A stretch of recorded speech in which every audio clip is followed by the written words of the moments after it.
Shalom, jemaat yang dikasihi Tuhan. Kita akan mulai ibadah kita. Mari kita masuk dalam saat teduh. Mari kita bersatu.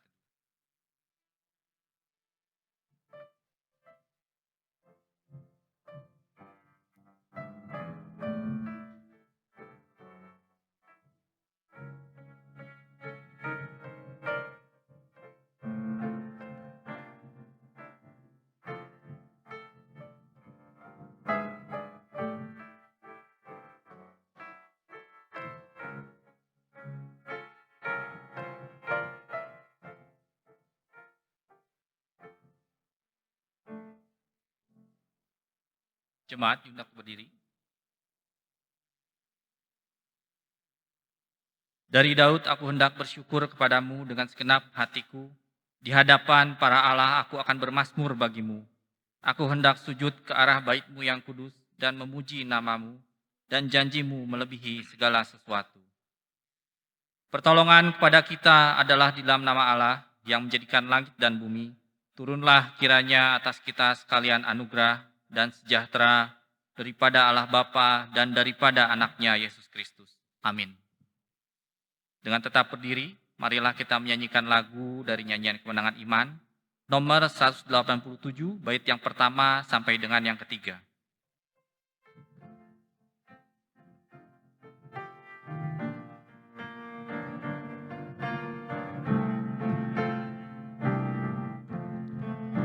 Ke tempat yang tertinggilah, nak hatiku merindulah. Waktu berjalan pintaku, Tuhan angkatkan jiwaku. Tuhan angkatkan jiwaku lebih dekat kepadamu, makin tinggi ku merindu. Tuhan angkatkan jiwaku.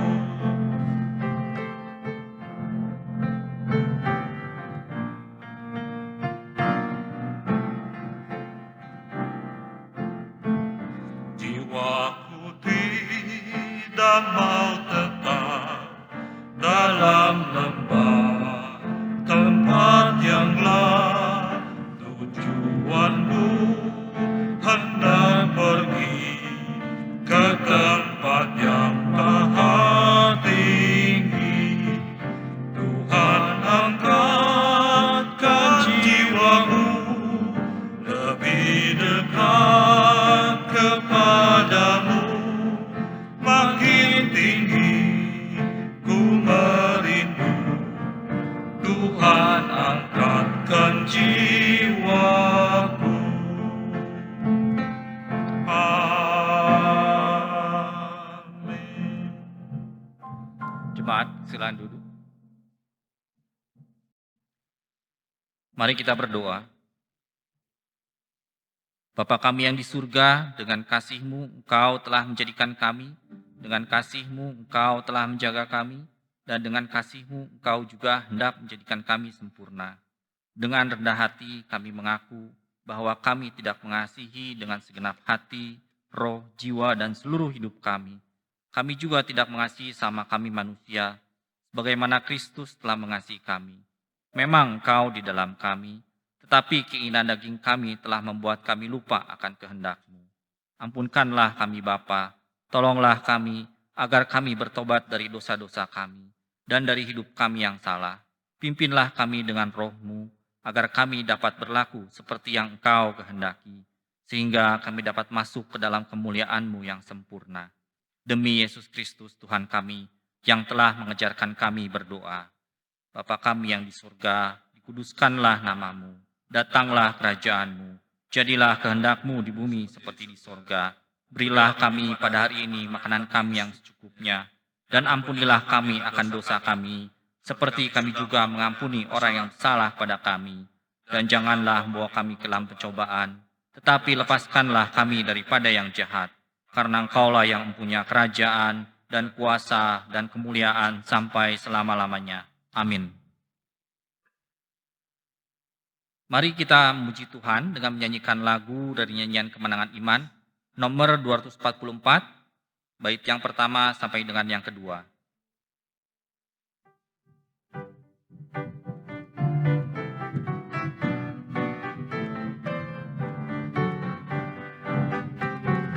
Jika kau mau masuk kebebasan, ada kuasanya darah Tuhan. Jika kau berhajat disucikan, darah ada kuasa heran. Ada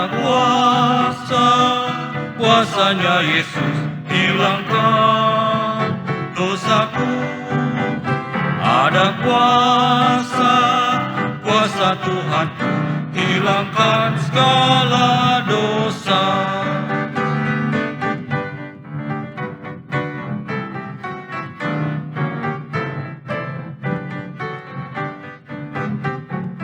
Jikalau kau nanti hadapkan, ada kuasanya darah Tuhan. Kalau diampuni beri pujian, karena darahnya tebuskan. Ada kuasanya Yesus hilangkan dosaku. Ada kuasa Tuhan hilangkan segala dosa.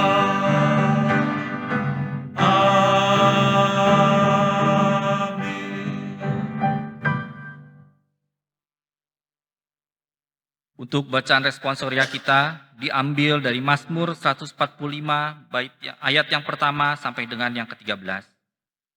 Untuk bacaan responsoria kita diambil dari Mazmur 145 ayat yang pertama sampai dengan yang ke-13. Kita akan bacanya bersaut-sautan. Saya mengundang jemaat untuk berdiri. Mazmur 145 ayat yang pertama sampai dengan yang ke-13. Puji-pujian karena kemurahan Tuhan. Aku hendak mengagungkan Engkau ya Allahku ya Raja, dan aku hendak memuji nama-Mu untuk seterusnya dan selamanya.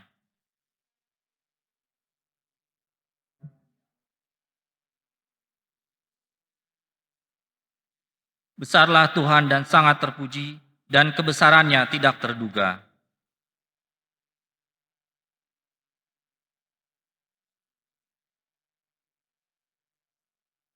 Semarak kemuliaan-Mu yang agung dan perbuatan-perbuatan-Mu yang ajaib akan kunyanyikan.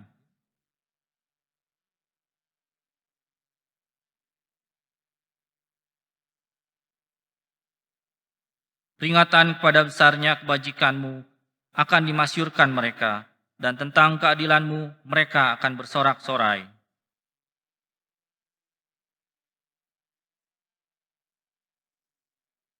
Tuhan itu baik kepada semua orang dan penuh rahmat terhadap segala yang jadikannya.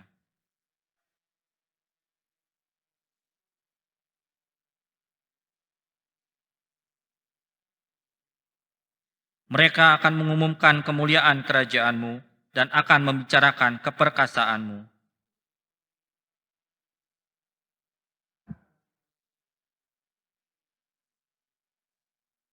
Bersama-sama, kerajaan-Mu ialah kerajaan segala abad, dan pemerintahan-Mu tetap melalui segala keturunan.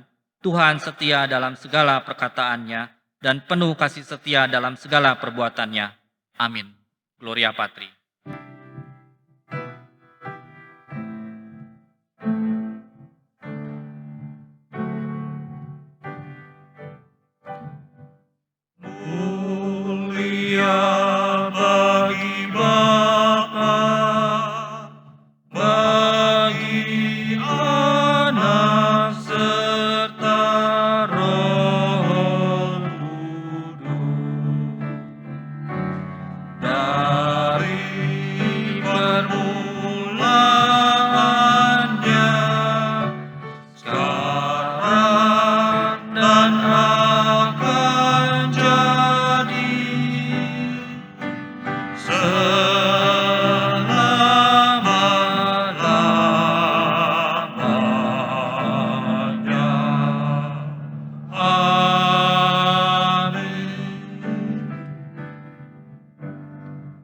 Marilah bersama dengan umat Kristiani di seluruh dunia, kita meningkatkan pengakuan iman kita. Hendaklah masing-masing kita berkata demikian.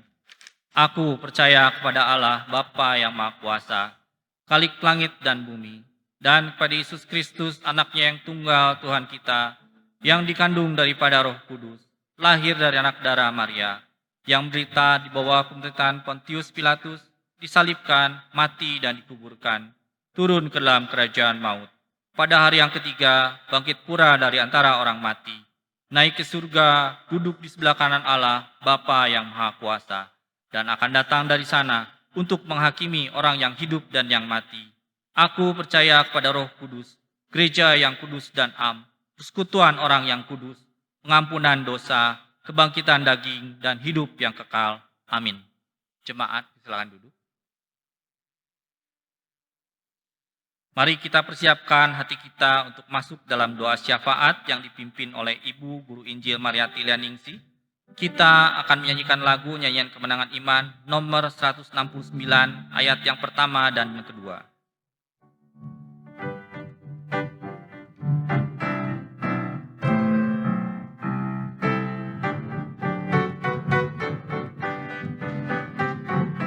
Marilah bersandar pada Al-Masih, pujian dan hormat padanya diberi. Oleh firman Allah kami terus tenang, sambil harapkan perjanjian. Sandar, sandar, Sandarakan perjanjian Tuhan Yesus. Sandar, sandar, ku sandar akan janji penebus.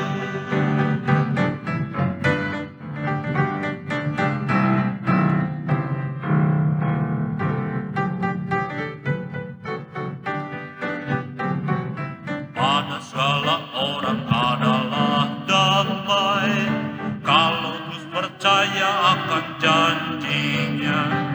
Sekarang mari masuk selamat yang permai, siapa yang berharap janjinya. Sandar, sandar, sandar akan perjanjian Tuhan Yesus. Sandar, sandar, ku sandar akan janji penebus. Amin. Kita satukan hati kita untuk masuk di dalam pokok-pokok doa kita. Kami bersyukur kepadamu Tuhan, walaupun kami masih secara online, tapi kami bersyukur kami masih boleh mengadakan ibadah setiap minggu. Dan saat ini Tuhan, kami mau berdoa untuk beberapa pokok doa. Kami mau berdoa untuk keamanan dunia dan juga kesehatan di seluruh dunia Tuhan dalam masa-masa yang sukar ini. Kami tahu Tuhan, setiap dunia saat ini sedang mengalami kesulitan. Biarlah Tuhan yang tolong, Tuhan pimpin supaya masa-masa sulit ini bisa segera kami lewati Tuhan. Dan kami benar-benar bisa beribadah, kami bisa bekerja, kami bisa studi dan melakukan segala aktivitas secara normal kembali. Kami mohon belas kasihan-Mu ya Tuhan untuk dunia yang sedang kami hadapi saat ini. Tuhan, saat ini juga kami mau berdoa untuk bangsa dan negara kami khususnya di dalam menghadapi pandemi COVID-19 ini Tuhan. Kami berdoa untuk pemerintah kami yang sudah bekerja keras untuk menanggulangi hal ini, biar baik dari pemerintah pusat, daerah, dan seluruh rakyat bisa mendukung apa yang sudah disampaikan ataupun dianjurkan oleh pemerintah ini Tuhan. Supaya kami bisa sama-sama berjuang, sehingga kami bisa cepatnya lepas dari pandemi ini Tuhan. Kami rindu biar melalui PSBB yang dilakukan di daerah-daerah juga bisa ditaati dan sungguh-sungguh kami bisa secepatnya melewati masa-masa yang sukar ini. Kami juga terus berdoa Tuhan untuk para dokter, suster yang bekerja di garis depan. Mereka banyak berkorban untuk pasien-pasien yang sakit Tuhan. biarlah Engkau memberikan mereka daya tahan tubuh yang baik, Engkau memberikan mereka kekuatan, kesehatan, Engkau jagai keluarga mereka juga Tuhan, dan biarlah Engkau terus menolong dan menopang mereka, memberikan hati yang rela untuk menjalankan tugas panggilan mereka dengan penuh sukacita. Kami serahkan Tuhan untuk segala yang dibutuhkan, baik itu APD ataupun juga obat-obatan yang diperlukan oleh pasien-pasien, kami serahkan ke dalam tangan Tuhan. Dan kami rindu juga untuk vaksinnya supaya bisa secepatnya ditemukan Tuhan, sehingga lebih banyak lagi orang-orang yang bisa cepat sembuh dan pulih kembali. Tuhan, saat ini kami juga berdoa menyerahkan untuk pelayanan gerejamu di tempat ini maupun di Padalarang, di Sendawar dan juga di Balikpapan Tuhan. Kami mohon Engkau tetap menolong, memelihara kehidupan kami bergereja, walaupun saat ini kami masih secara online Tuhan, tapi biarlah jemaat-jemaat boleh tetap setia, mendukung di dalam ibadah ini, mereka bisa tetap punya hati yang sungguh-sungguh untuk ikut ibadah, dan juga mereka bisa tetap menyisihkan berkat yang Tuhan berikan untuk mendukung pekerjaan Tuhan. Kami serahkan Tuhan untuk hamba-hamba Tuhan yang melayani, juga para majelis, pengurus, dan semua jemaat-jemaat yang ada, biar mereka boleh terus Tuhan jaga, Tuhan pelihara iman kerohanian mereka Tuhan, sehingga mereka boleh tetap setia, dan mereka boleh sungguh-sungguh mengikuti ibadah online setiap minggu. Terima kasih Tuhan, kami juga tak lupa menyerahkan seluruh jemaat kami, khususnya kesehatan mereka Tuhan. Kau jaga, Kau lindungi dari virus-virus ini Tuhan, supaya mereka benar-benar bisa diberi daya tahan tubuh yang baik, diberi kekuatan kesehatan yang daripada Tuhan. Kami berdoa juga untuk anak-anak kami yang studi, walaupun mereka secara online, mereka bisa tetap diberi semangat Tuhan, untuk mereka bisa mengikuti studi dengan baik, dan mereka bisa menyelesaikan semester demi semester dengan baik juga. Berikan kami kesabaran, khususnya untuk orang tua yang anak-anaknya masih kecil, mereka harus didampingi, biar Tuhan berikan kami kekuatan, kesabaran. Kami juga terus berdoa Tuhan untuk pekerjaan kami masing-masing, khususnya dengan dampak corona ini Tuhan. Kami semua merasakan dampak yang sangat-sangat buruk, terutama di dalam hal perekonomian. Tuhan, kami berdoa untuk jemaat-jemaat-Mu, biarlah Tuhan terus pelihara mereka, walaupun di tengah kesulitan, mereka boleh tetap mengalami kasih Tuhan. Mereka boleh tetap mengalami pemeliharaan Tuhan yang tidak pernah habis-habisnya. Kami rindu Tuhan, kami pun boleh tetap bisa berbagi kepada orang-orang lain yang kami tahu di luar sana masih banyak orang-orang yang lebih banyak lagi yang lebih sulit daripada kami. Tuhan, ajar kami selalu bersyukur untuk apa yang Tuhan sudah berikan kepada kami. Kami juga serahkan setiap rumah tangga jemaat-jemaat kami Tuhan.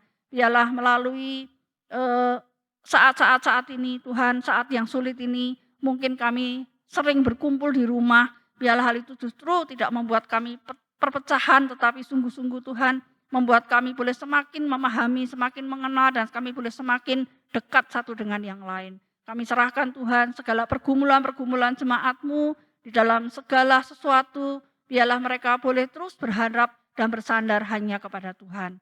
Terima kasih Tuhan, kami juga berdoa menyerahkan untuk Ibu Ratinah yang berulang tahun. Biarlah Tuhan juga terus tambahkan dia kekuatan, kesehatan, kesetiaan di dalam mengiring Tuhan. Kami tahu Tuhan banyak hal yang menjadi tantangan di dalam kami mengikut Tuhan. Tapi kami percaya Tuhan, Engkau terus memberikan kekuatan iman kepada dia dan Engkau memberkati keluarganya juga. Kami serahkan ke dalam tangan Tuhan, dan apa yang sudah Tuhan lakukan selama ini, kami juga percaya Tuhan akan memimpin di hari-hari selanjutnya. Terima kasih Tuhan, inilah doa-doa kami yang kami panjatkan hanya di dalam nama Tuhan kami, Yesus Kristus.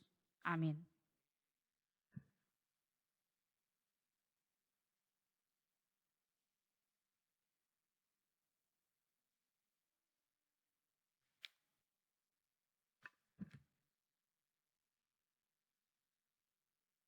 Kita akan memberikan persembahan kita. Saya mengundang para petugas persembahan untuk maju ke depan.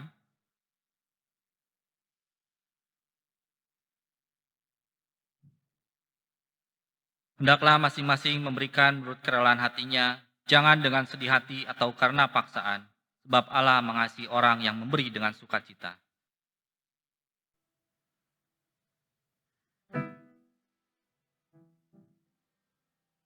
Wah Aku datang padamu, naikkan ucapan syukur atas kasih anugerah-Mu yang indah setiap hari. Pagi hari, siang hari, sore dan malam hari, tak hentinya mengucap syukur atas kebaikan-Mu.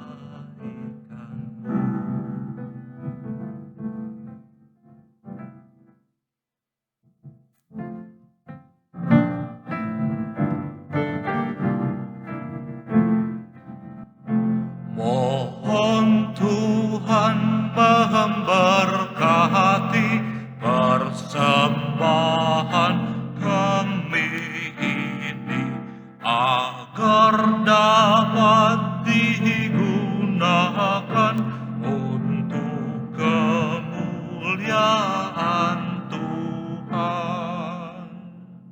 Amin.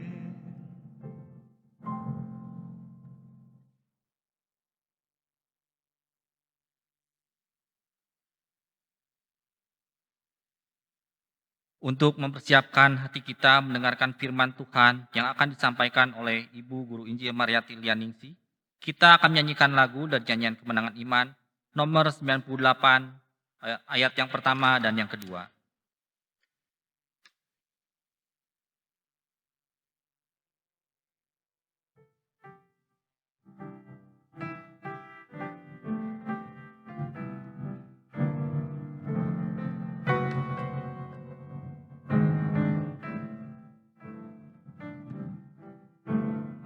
Lebih dekatlah pada Tuhan, tariklah aku juru selamatku, bawa dekat pada hatimu, lindungiku dalam naunganmu, lindungiku dalam naunganmu.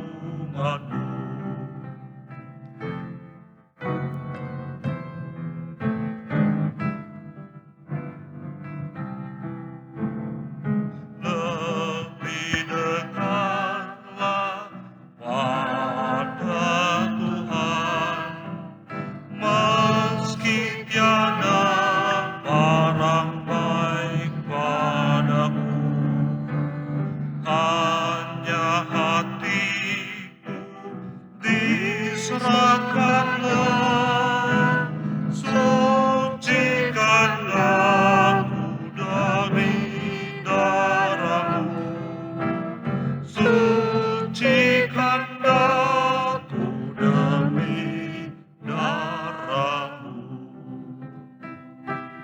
Amin.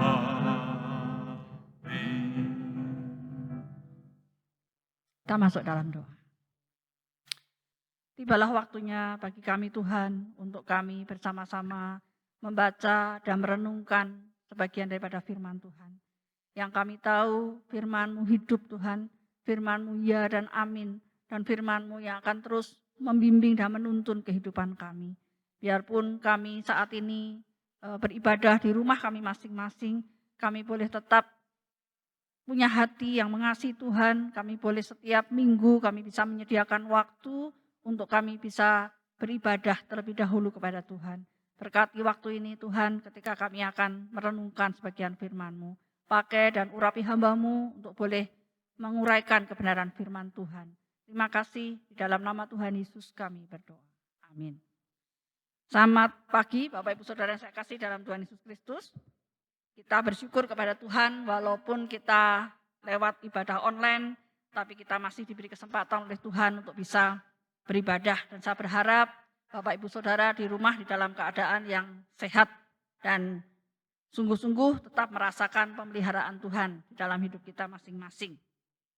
Hari ini di masa-masa setelah kebangkitan Yesus menampakkan diri beberapa kali, dan hari ini kita akan melihat bersama-sama dari Injil Yohanes pasal 21 ayat 15 sampai ayat yang ke-19. Injil Yohanes pasal 21 ayat 15 sampai ayat yang ke-19. Yohanes 21 ayat 15 sampai ayat yang ke-19. Saya akan membacakan ayat-ayat ini. Gembalakanlah domba-dombaku. Sesudah sarapan, Yesus berkata kepada Simon Petrus, "Simon anak Yohanes, apakah engkau mengasihi aku lebih daripada mereka ini?" Jawab Petrus kepadanya, "Benar Tuhan, Engkau tahu bahwa aku mengasihi Engkau." Kata Yesus kepadanya, "Gembalakanlah domba-dombaku." Kata Yesus pula kepadanya untuk kedua kalinya, "Simon anak Yohanes, apakah engkau mengasihi aku?" Jawab Petrus kepadanya, "Benar Tuhan, Engkau tahu bahwa aku mengasihi Engkau." Kata Yesus kepadanya, "Gembalakanlah domba-dombaku." Kata Yesus kepadanya untuk ketiga kalinya, "Simon anak Yohanes, apakah engkau mengasihi aku?" Maka sedih hati Petrus karena Yesus berkata untuk ketiga kalinya, "Apakah engkau mengasihi aku?" Dan ia berkata kepadanya, "Tuhan, Engkau tahu segala sesuatu. Engkau tahu bahwa aku mengasihi Engkau." Kata Yesus kepadanya, "Gembalakanlah domba-dombaku. Aku berkata kepadamu, sesungguhnya ketika engkau masih muda, engkau mengikat pinggangmu sendiri dan engkau berjalan kemana saja kau kehendaki. Tetapi jika engkau sudah menjadi tua, engkau akan mengulurkan tanganmu dan orang lain akan mengikat engkau dan membawa engkau ke tempat yang tidak kau kehendaki." Dan hal ini dikatakannya untuk menyatakan bagaimana Petrus akan mati dan memuliakan Allah. Sesudah mengatakan demikian, ia berkata kepada Petrus, "Ikutlah aku." Demikianlah bacaan firman Tuhan. Berbahagialah kita yang membaca, merenungkan, dan melakukan firman Tuhan dalam hidup kita. Bapak Ibu Saudara, setelah penyangkalan Petrus terhadap Yesus, Petrus diliputi perasaan bersalah. Dia menyesal akan apa yang sudah dia lakukan. Dia sudah mengecewakan gurunya, bahkan bukan hanya mengecewakan, tapi dia juga menyakiti hati Yesus. Dia merasa gagal dan frustasi. Dia merasa dirinya tidak berharga dan tidak berguna lagi. Dia merasakan hancur harapan-harapannya untuk bisa menjadi murid Yesus yang setia. Bahkan setelah Yesus bangkit pun, Petrus itu tidak merasakan sepenuhnya sukacita. Karena dia masih terus dibayangi dengan perasaan-perasaan bersalah yang dia sudah lakukan. Suatu hari, di tempat di mana Yesus pertama kali bertemu dengan Petrus di Danau Galilea. Di sanalah Petrus kembali untuk merenungkan. Dia flashback kembali merenung perjalanan hidupnya. Dari awal mula dia bertemu dengan Yesus, yang saat itu Yesus memanggil dia menjadi penjala manusia. Lalu dia merenungkan bagaimana perjalanan dia bersama Yesus selama 3 tahun lebih dia mengiring Yesus menjadi muridnya. Dan bagaimana detik-detik terakhir ketika Yesus saat-saat terakhir akan menjalani Via Dolorosa. Dan bayangan Petrus tidak akan pernah hilang. Ketika saat di mana Yesus diadili di tengah gelapnya malam yang mencekam. Saat itu Petrus gagal. Dia sudah menyangkal 3 kali. Dan saat itulah Petrus benar-benar menyadari apa yang sudah diperingatkan oleh Yesus kepada dia. Dan dia keluar dari ruangan itu, dia menangis, dia menyesal dengan sedihnya. Nah, berkali-kali dia terus menyesali, berkali-kali dia terus menangis, merasa bersalah akan apa yang sudah dia lakukan. Tapi hal itu tetap tidak mengobati luka di hatinya. Dalam kegalauan hatinya, Petrus akhirnya memutuskan, lebih baik aku kembali kepada pekerjaanku yang semula sebagai nelayan. Itu bisa saudara lihat di dalam Injil Yohanes pasal 21 ayatnya yang ketiga. Di sana dia mengajak teman-teman atau murid-murid yang lain untuk kembali menjadi nelayan kembali. Di sana dikatakan, kata Simon Petrus kepada mereka, aku pergi menangkap ikan. Kata mereka kepadanya, kami pergi juga dengan engkau. Mereka berangkat lalu naik ke perahu, tetapi malam itu mereka tidak menangkap apa-apa. Di tengah kegalauan hatinya, di tengah kegagalannya, di tengah kefrustrasiannya, Petrus akhirnya memutuskan untuk dia kembali kepada pekerjaannya semula, yaitu sebagai nelayan. Dan dia mengajak teman-temannya dan teman-temannya pun memberikan respon yang baik untuk bisa ikut menjadi nelayan kembali. Pertanyaannya, apakah Yesus mengerti apa yang sedang dirasakan oleh Petrus saat itu? Apakah Yesus memahami kegalauan Petrus saat itu? Dan apakah Yesus tetap peduli terhadap muridnya ini yang sedang mengalami kegagalan, merasa dirinya bersalah, merasa dirinya gagal. Dia sedang galau, frustasi. Apakah Yesus peduli dengan hal itu? Yesus yang adalah Tuhan dan guru mereka. Yesus tahu persis karakter setiap murid-muridnya, termasuk karakter Petrus. Yesus tahu persis apa yang sedang dirasakan oleh Petrus saat itu. Yesus tahu persis, Yesus memahami, Yesus mengerti apa yang sedang dirasakan oleh Petrus. Petrus merasa gagal, merasa bersalah, tidak berguna, dan yang lain-lain. Yesus tahu itu. Itulah sebabnya Yesus datang menemui murid-muridnya di Danau Galilea, di mana pertama kali Yesus memanggil Petrus untuk menjadi muridnya. Dan secara khusus Yesus berbicara dari hati ke hati kepada Petrus. Yesus ingin memulihkan, Yesus ingin mengangkat hidup Petrus kembali. Yesus tahu apa yang sedang dialami Petrus dan Yesus ingin benar-benar Petrus bisa bangkit kembali dari kegagalannya. Lalu apa yang dilakukan Yesus untuk memulihkan Petrus? Ada dua hal yang saya mau bagikan pada pagi hari ini. Yang pertama, Yesus mengorek hati atau luka hati Petrus. Saudara, bicara mengorek luka, itu sesuatu yang sangat-sangat menyakitkan. Saya jadi ingat beberapa tahun yang lalu ketika saya pernah kesiram air panas begitu ya.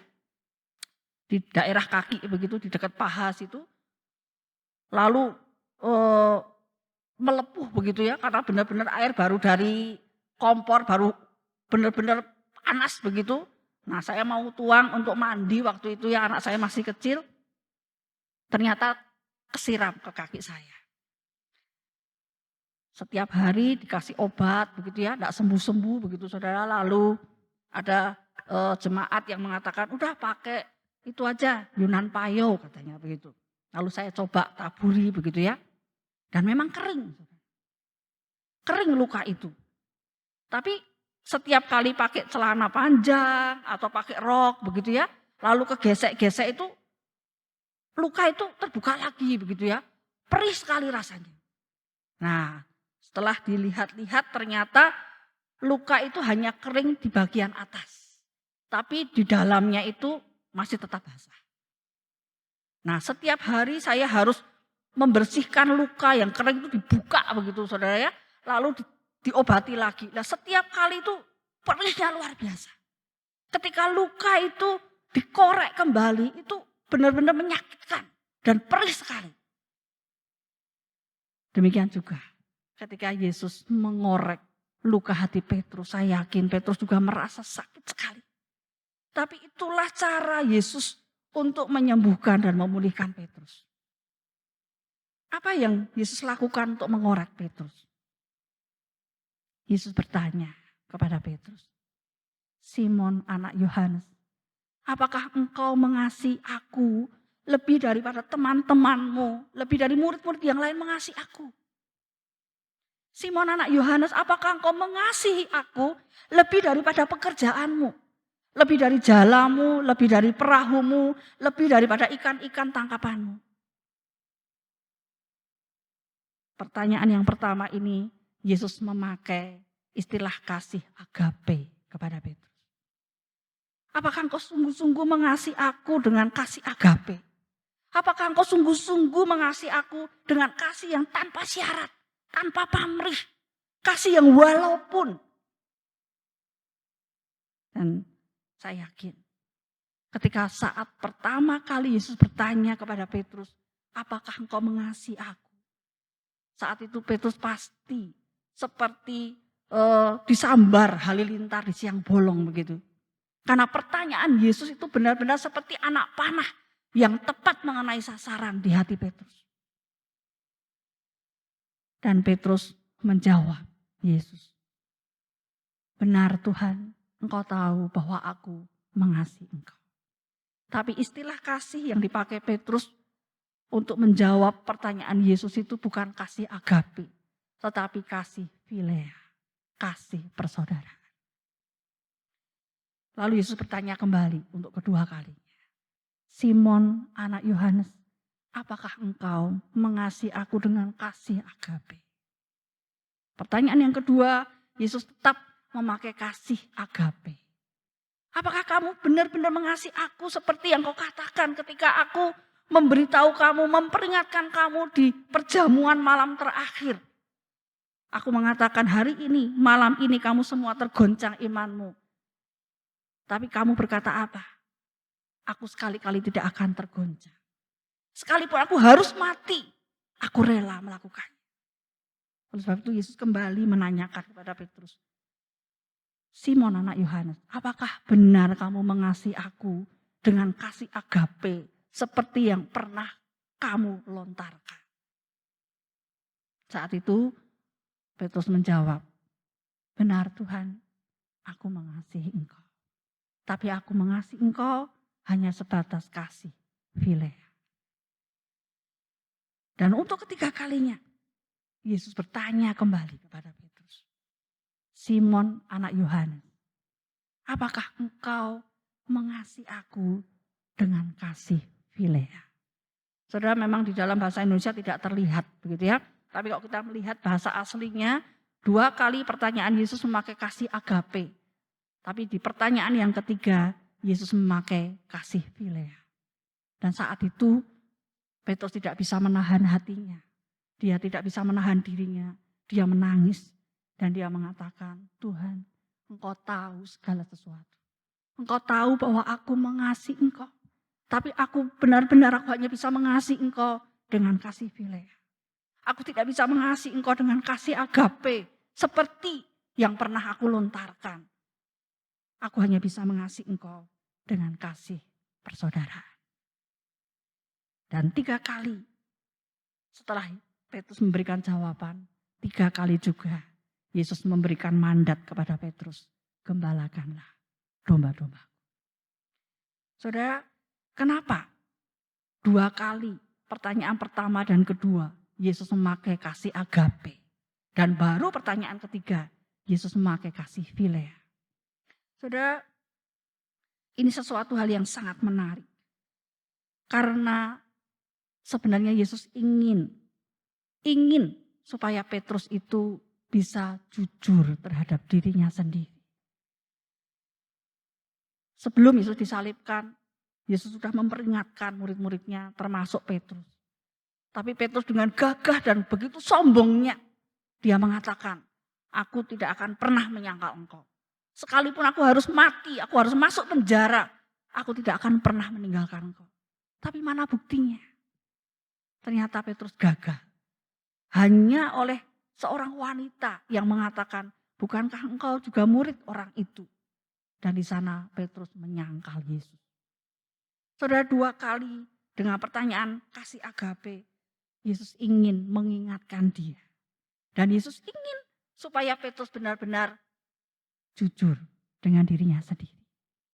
Itulah sebabnya ketika pertanyaan yang ketiga, Yesus menurunkan derajat kasih itu, yaitu dengan kasih philea.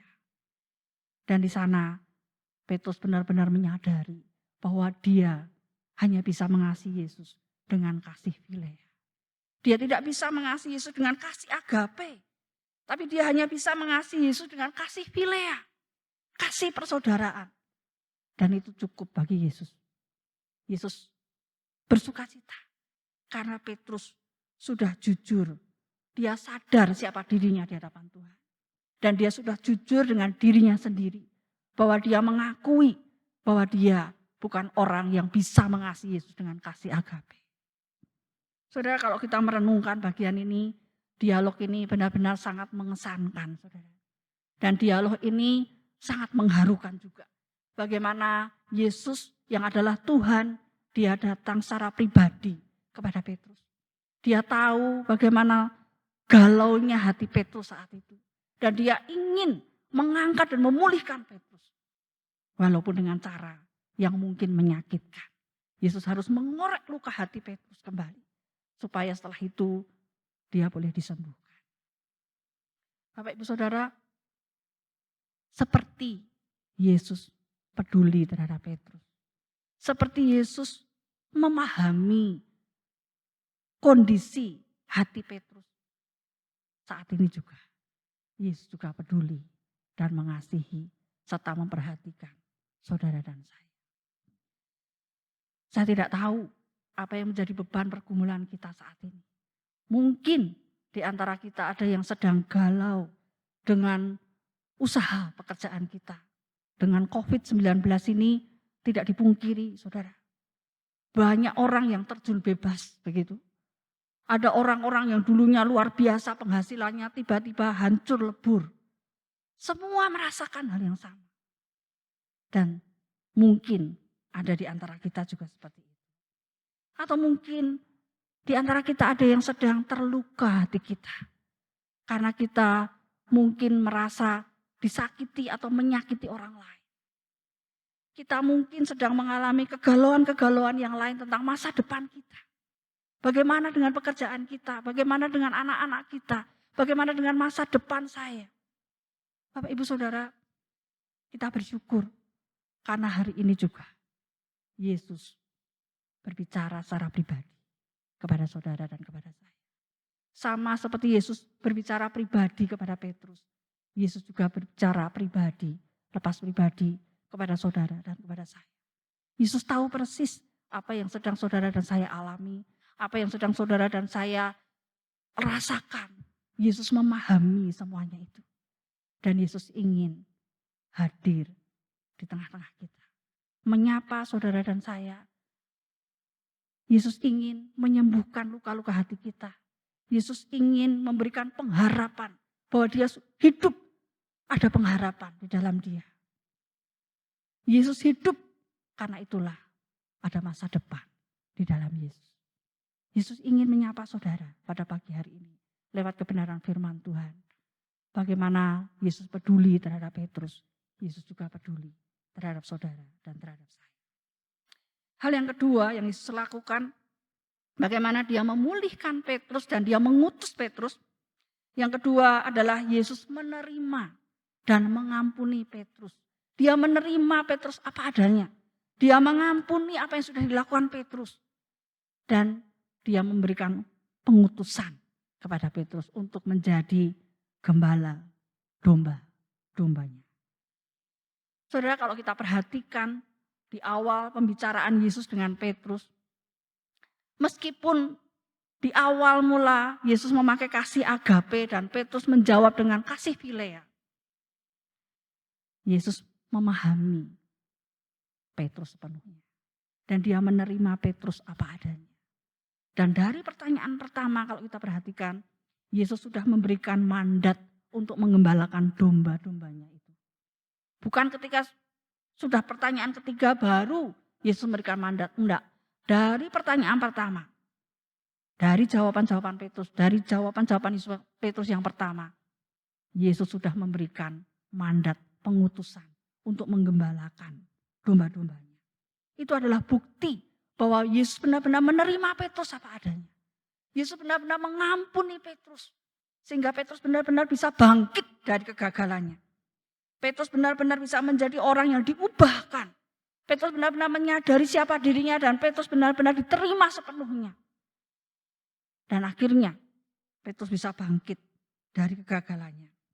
Pengutusan Yesus, kepercayaan Yesus kepada dia membuat Petrus punya kepercayaan diri kembali. Dia bangkit dari kegagalannya. Dan kalau saudara membaca di dalam Kisah Rasul pasal yang kedua, ketika sesudah hari Pentakosta, di sana Petrus berkhotbah dengan luar biasa. Dan berapa orang bertobat? 3.000 orang bertobat.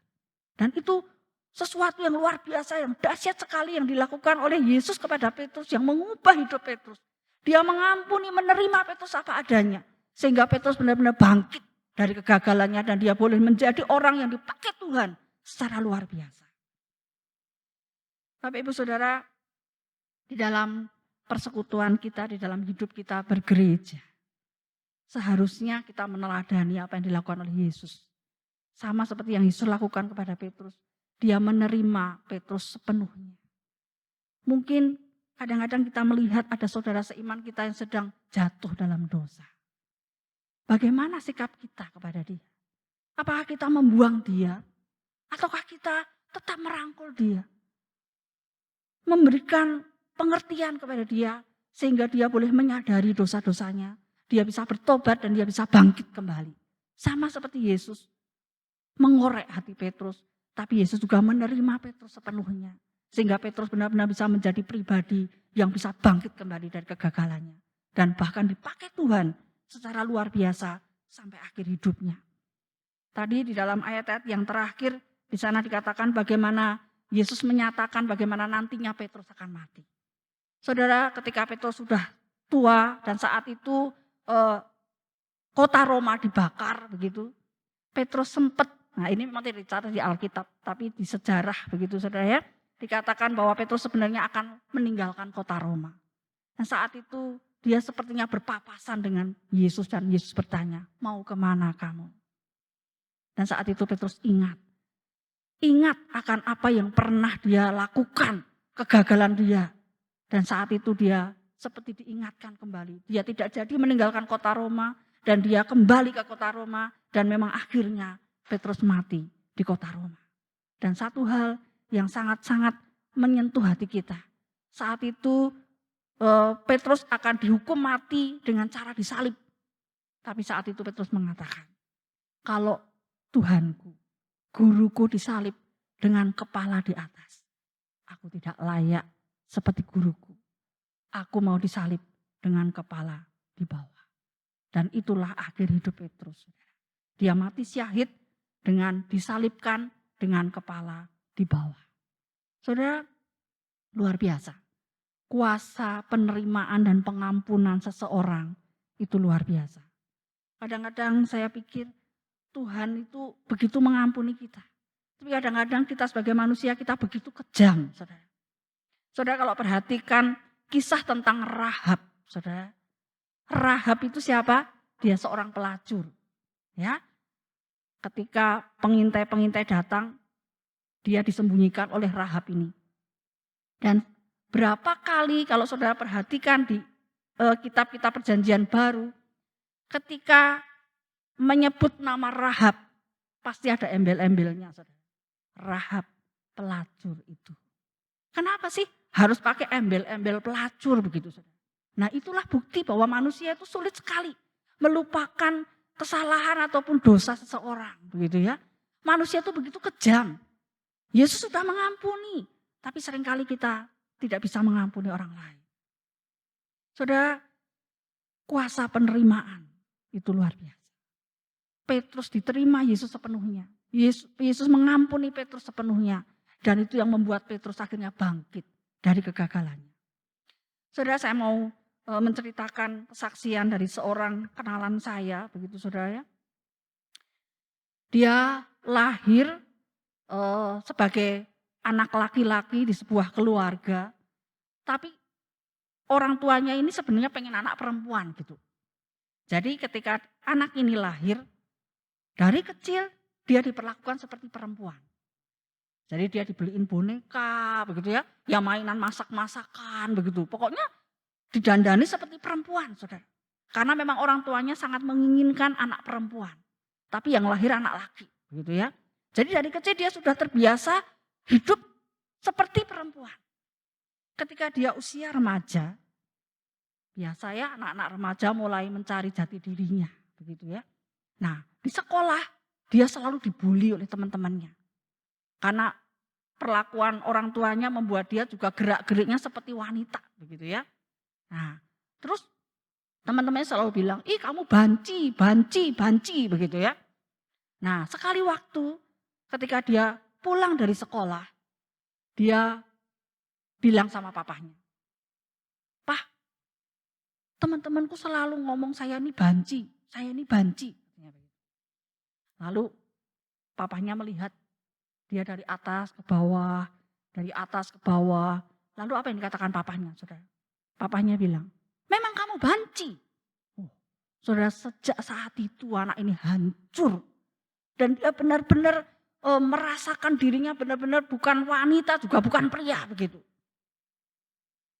Sampai suatu hari, hamba Tuhannya, pendetanya itu sangat respect terhadap anak ini.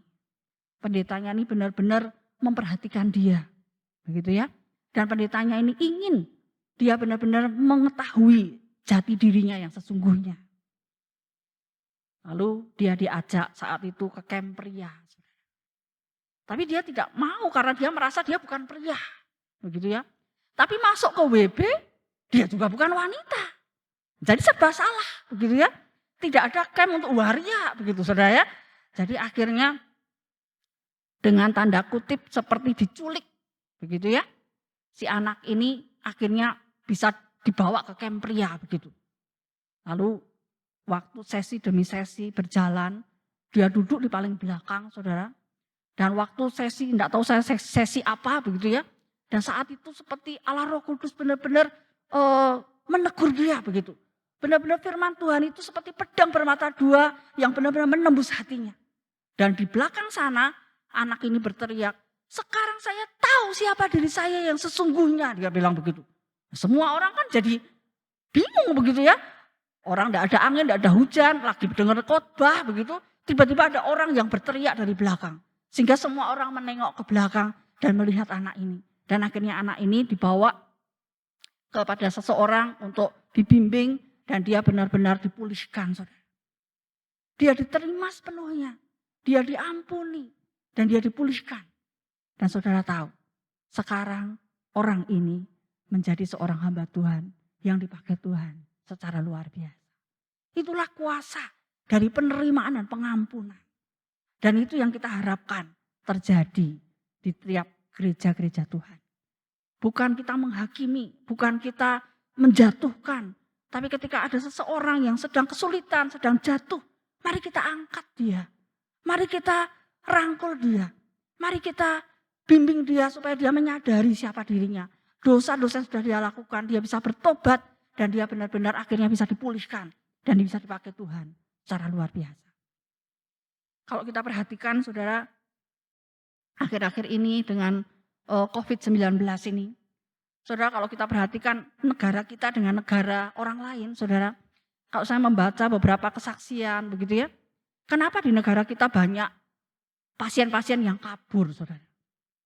Banyak pasien-pasien yang tidak berani menyatakan dirinya bahwa dia terpapar COVID-19. Kenapa? Karena begitu orang tahu dia sakit itu, langsung dia seperti dibuang begitu loh. Dia benar-benar sudah tidak dianggap lagi begitu. Bahkan beberapa media mengatakan orang yang sudah mati pun saudara ditolak. Betul? Banyak kan yang tidak menerima begitu. Nah itu yang membuat akhirnya banyak orang sembunyi-sembunyi. Bahkan ada yang lari, melarikan diri dari rumah sakit, bohong kalau dia terkena COVID-19.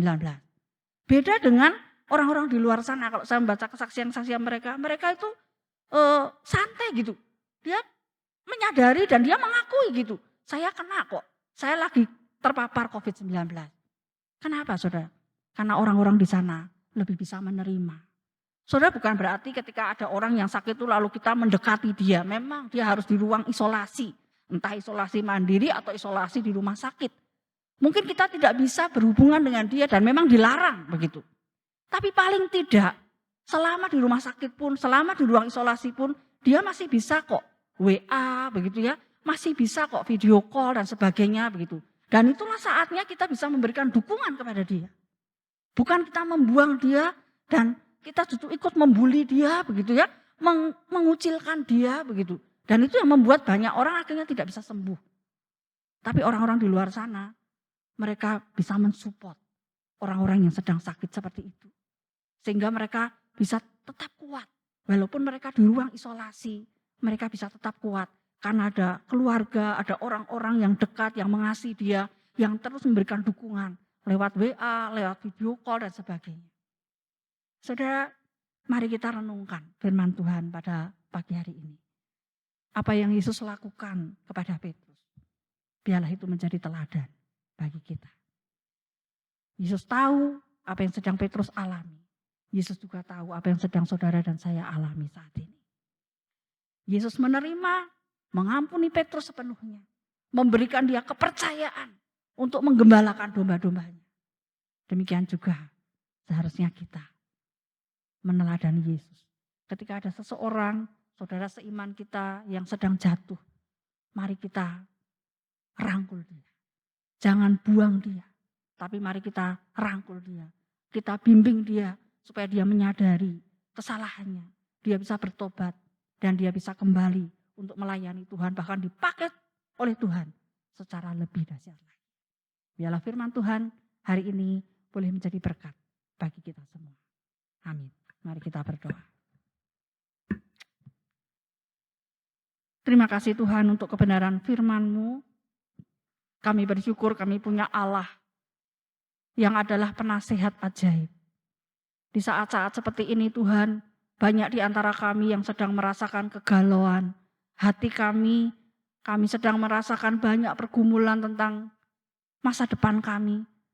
Tapi kami percaya Tuhan, seperti Engkau datang menyapa Petrus secara pribadi. Engkau juga datang menyapa setiap kami secara pribadi.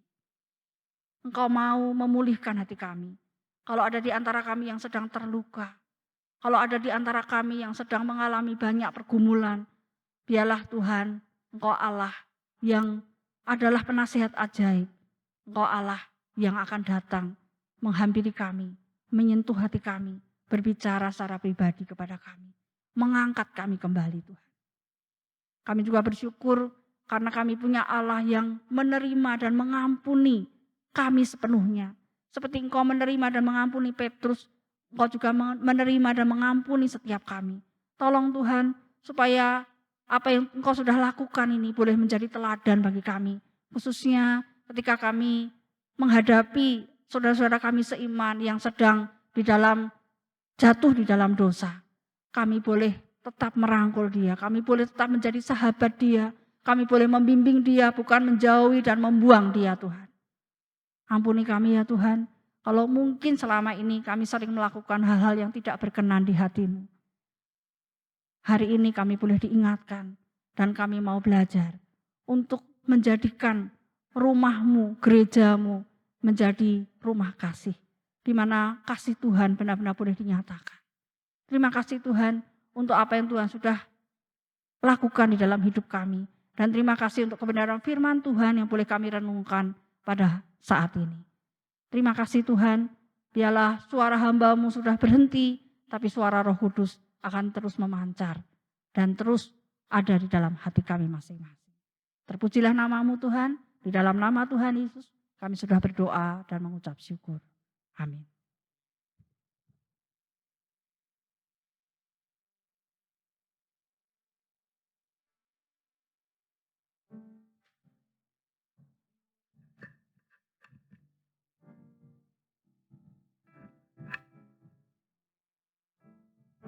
Kita akan mengakhiri ibadah kita dengan menyanyikan lagu dari nyanyian kemenangan iman nomor 241 bait yang pertama sampai dengan yang kedua. Pada bait yang terakhir jemaat dipersilakan untuk berdiri.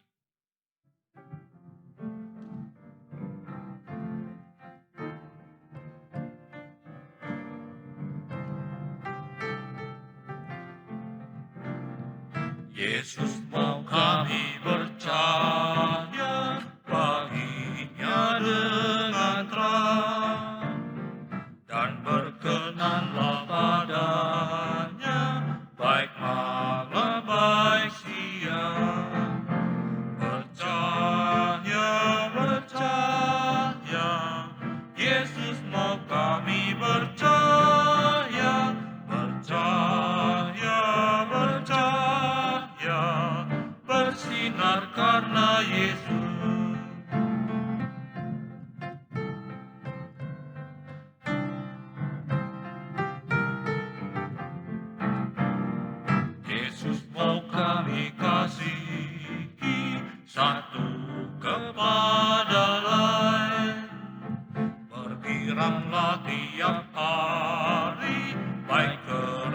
baik bersenang.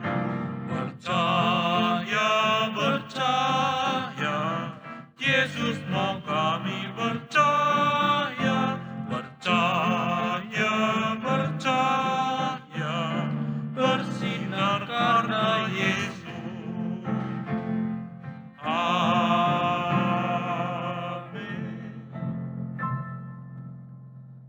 Doksologi disertai pemutusan dan berkat dibawakan oleh Bapak Pendeta Ade Gunawan.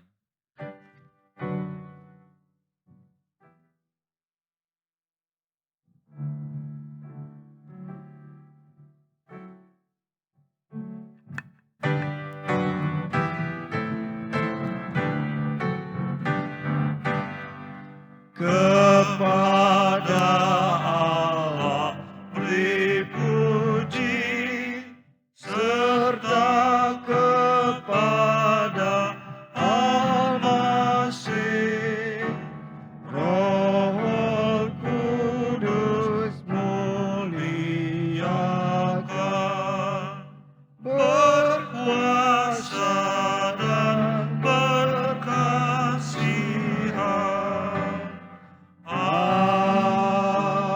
Amin.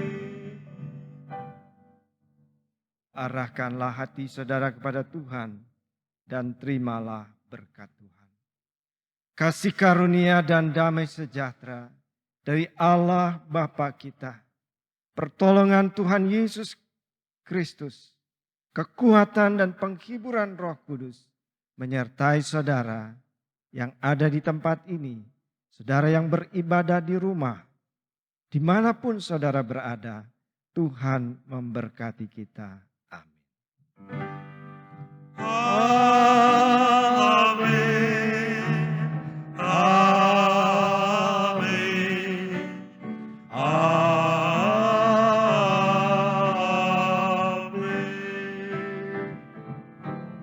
Silakan duduk, doa teduh kebaktian selesai.